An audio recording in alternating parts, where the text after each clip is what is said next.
નમસ્કાર, સ્વાગત છે તમારું અમારી ચેનલ પર એક નવા વિડીયોમાં।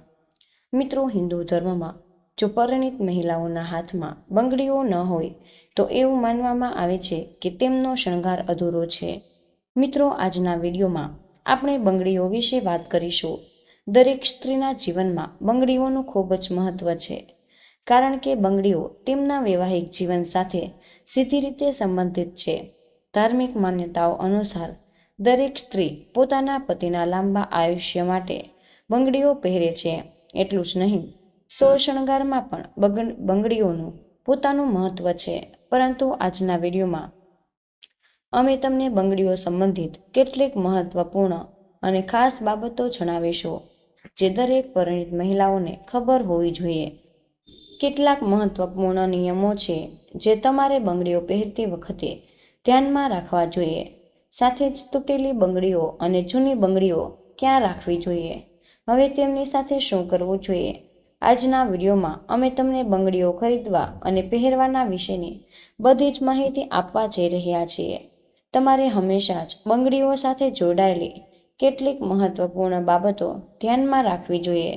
સૌપ્રથમ અમે તમને જણાવી દઈએ કે જ્યારે પણ તમે બંગડીઓ પહેરશો ત્યારે તમારો ચહેરો દક્ષિણ દિશા તરફ ન હોવો જોઈએ।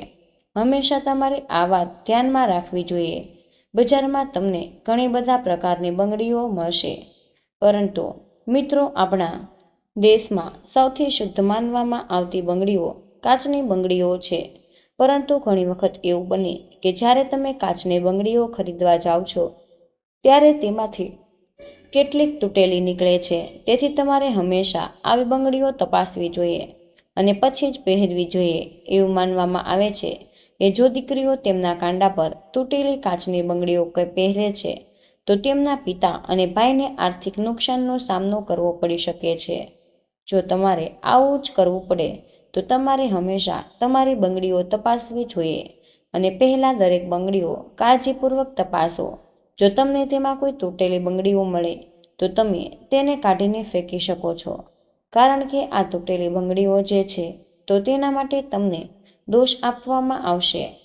પરંતુ જો તમારી બંગડીઓ તૂટેલી નથી પરંતુ જૂની થઈ ગઈ છે, ખરાબ થઈ ગઈ છે, તો તમારે શું કરવું જોઈએ?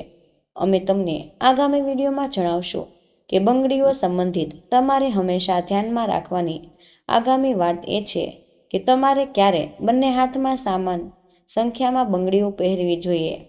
એટલે કે ધારો કે તમે તમારા ડાબા હાથમાં 9 બંગડીઓ પહેરો છો તો તમારે જમણા હાથમાં 10 પહેરવી જોઈએ। તમારે હંમેશા એક હાથમાં ઓછી બંગડીઓ અને બીજા હાથમાં વધુ પહેરવી જોઈએ। તમારે હંમેશા એક પછી એક બંગડી પહેરવી। આગળની વાત એવી છે કે બંગડીઓ પહેરતી વખતે તે માતાઓ અને બહેનોને ધ્યાનમાં રાખવું જોઈએ કે તેમના વાળ તે ખુલ્લા ન હોવા જોઈએ। આ બાબતો ધ્યાનમાં રાખવી જોઈએ। પરંતુ જો તમારા વાળ ટૂંકા હોય અને તમે હંમેશા તમારા વાળ ખુલ્લા રાખો છો તો તેને બાંધશો નહીં। તો આવા કિસ્સામાં તમારે શું કરવું જોઈએ? તમારે તમારા માથા પર પલ્લું લગાવવું જોઈએ અને તે પછી જ તમારે બંગડી પહેરવી જોઈએ। એ આગળ આપણે સોનાની બંગડી વિશે વાત કરીશું। કોઈ પણ સ્ત્રીએ ક્યારેય એક હાથમાં સોનાની બંગડીઓ ન પહેરવી। ઘણી વખત એવું જોવા મળે કે સ્ત્રીઓ એક હાથમાં સોનાની બંગડીઓ અને બીજા હાથમાં બંગડી અથવા બીજા હાથમાં ઘડિયાળ પહેરે છે, જ્યારે આવું ક્યારેય ન કરવું જોઈએ। જ્યારે પણ તમે સોનાની બંગડી પહેરો છો ત્યારે તમારે તેને બંને હાથમાં પહેરવી।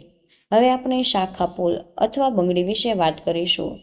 જો આજે સુહાગનનું પ્રતીક છે, તેની સાથે જ ખૂબ જ મહત્વપૂર્ણ નિયમ પણ છે જે હું તમને કહીશ।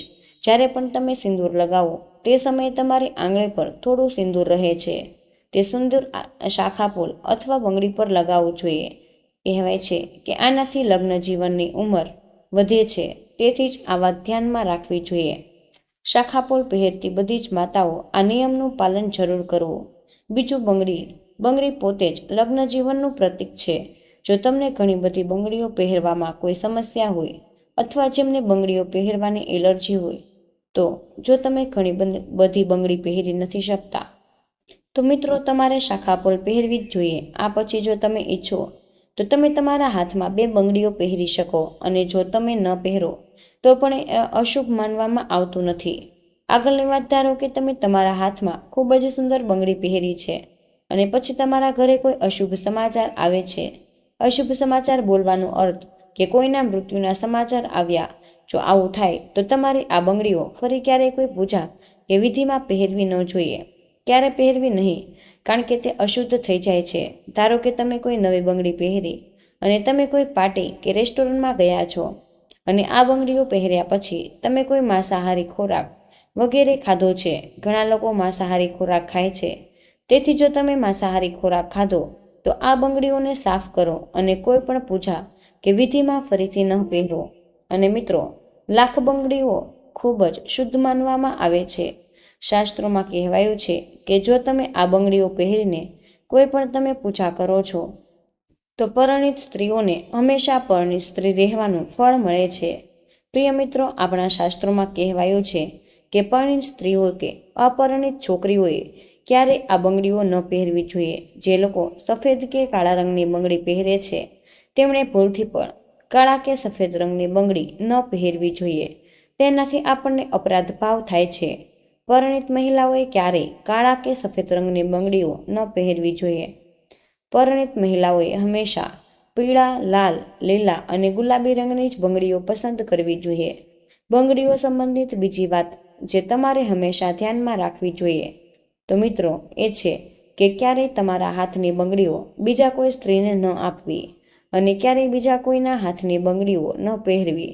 જો તમે આવું કરો છો તો તમે તમારા ઘરમાં મુશ્કેલીને આમંત્રણ આપી રહ્યા છો.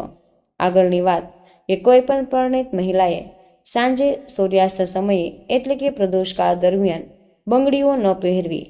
તમે તેને રાત્રે અથવા દિવસે પહેરી શકો છો, પરંતુ તમારે આ ક્યારેય સૂર્યાસ્ત સમયે ન પહેરવી જોઈએ. પરિણીત સ્ત્રીના હાથ ક્યારેય એક ક્ષણ માટે પણ ખાલી ન હોવા જોઈએ. તે ખૂબ જ અશુભ કે તેથી જ્યારે પણ તમે તમારી બંગડીઓ બદલો છો ત્યારે આ રીતે તમારા હાથની આસપાસ દુપટ્ટો લપેટો કે પછી તમારી બંગડીઓ બદલો, કારણ કે જ્યારે આપણે બંગડીઓ કાઢીએ છીએ ત્યારે હાથ ખાલી થઈ જાય. જો તમે દુપટ્ટો લપેટી શકતા નથી તો રંગીન દોરો લપેટો, પરંતુ આખો હાથ ક્યારેય ખાલી ન રાખવા. આગળની વાત ધારો કે તમે નવી બંગડીઓ ખરીદવા માંગો છો. તમે વિચારી રહ્યા છો બંગડીઓ જૂની થઈ ગઈ. તમે નવી બંગડી ખરીદવા માંગો છો તો તમારે તેને મંગળવારે ન ખરીદવી. જો શક્ય હોય તો શુક્રવારે બંગડીઓ ખરીદો. તે ખૂબ જ શુભ છે, પરંતુ મંગળવારે ક્યારેય બંગડી ન ખરીદવી. હવે આપણે જૂની બંગડીઓ વિશે વાત કરીશું. ધારો કે તમે જે બંગડી જૂની થઈ ગઈ તે તૂટેલી બંગડીઓને શું કરવી, પણ જૂની થઈ ગયેલી બંગડીઓનું શું કરવું? તો મિત્રો, તમે તેમને એકત્રિત કરો અને આ બધી બંગડીઓની વચ્ચે દોરડું કે કોઈ દોરો મૂકો અને તેમને એકસાથે બાંધો અને સુરક્ષિત જગ્યાએ રાખી દો. ત્યાં ફેંકશો નહીં. ઓછામાં ઓછું ક્યારેય જાણી જોઈને નહીં. તમારી સુહાગન વસ્તુઓ અહીં ત્યાં ફેંકી દો. તેમને એકત્રિત કરો અને રાખો, અને જ્યારે પણ તમે નદી કિનારે જાઓ ત્યારે તેમને નદીમાં ડૂબાડી દો. તમે જૂની બંગડીઓ ફેંકી દો છો તો તમારા પતિ પર મુશ્કેલી આવવાની શક્યતા છે. આગળની વાત, માસિક ધર્મ દરમિયાન માતાઓ જે બંગડી પહેરે છે તેમાં કોઈ શંકા નથી કે તે અશુદ્ધ થઈ જાય છે. તેથી જ જે દિવસે તમે તમારા વાળ ધોશો અને સ્નાન કરશો તે દિવસે તમે શુદ્ધ થઈ જશો. તે દિવસે તમારે તમારી બંગડીઓ ફેંકી દેવી જોઈએ. જૂની બંગડીઓ ઉતારો અને નવી પહેરો, કારણ કે પૂજા વિધિ દરમિયાન તમારે માસિક ધર્મ દરમિયાન પહેરેલી બંગડી ન પહેરવી, કારણ કે તે અશુદ્ધ થઈ જાય છે.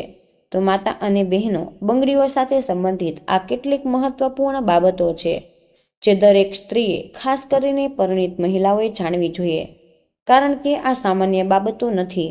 આ આપણા વૈવાહિક આનંદના પ્રતીકોની એક છે જે આપણે પોતે માતા ભગવતીને અર્પણ કરીએ છીએ. બહેનો અને માતાઓ, બંગડી સાથે સંબંધિત કેટલીક મહત્વપૂર્ણ બાબતો છે જેનું આપણે આપણા જીવનમાં પાલન કરવું જોઈએ. સૌથી મહત્વપૂર્ણ બાબત, ઘણીવાર ઘરોમાં જોવા મળે કે પરિણીત મહિલાઓ એકબીજાની વસ્તુ શેર કરતી હોય. કોઈ સંબંધીએ કહ્યું કે તમારી બિંદી ખૂબ જ સુંદર લાગે છે, તેથી તેને માથા પરથી ઉતારી નાખે છે અને ઝડપથી પહેરે છે. શેરિંગ સારી વાત છે, પણ કેટલીક એવી વાતો છે જે લગ્ન પછી એકબીજાની સાથે શેર કરવાથી બચવું જોઈએ. ખાસ કરીને આ 5 વાતો કે જેનો એકબીજા સાથે ઉપયોગ કરવાથી બચવો. આ 5 વાતો શેર કરવાથી પતિ પત્ની વચ્ચેના સંબંધો બગડે છે. એવું કહેવાય છે કે આ વાતો શેર કરવાથી સંબંધોમાં અંતર આવે છે અને વૈવાહિક આનંદ અને સૌભાગ્ય પર ખરાબ નજર પડે. વાળના વિદાયમાં સિંદૂર, આંખોમાં કાજળ, કપાળ પર બિંદી, હાથમાં મહેંદી, હાથમાં બંગડીઓ અને પગમાં પાવડી આ વાત ક્યારેય ભૂલથી પણ બીજી કોઈ સ્ત્રી સાથે શેર ન કરવી જોઈએ. તો મિત્રો, આ માહિતી તમારા માટે ખૂબ જ મહત્વપૂર્ણ છે. આથી કમેન્ટ બોક્સમાં જય શ્રી કૃષ્ણ અવશ્ય લખી દેજો. તમને વિનંતી છે કે વિડીયોને હજી લાઇક ન કર્યો હોય તો વિડીયોને લાઇક કરી ચેનલને સબસ્ક્રાઈબ જરૂર કરી દેજો. જય શ્રી કૃષ્ણ. રાધે રાધે. ધન્યવાદ. વિડીયોને અંત સુધી જોવા બદલ આપનો ખૂબ ખૂબ જ આભાર.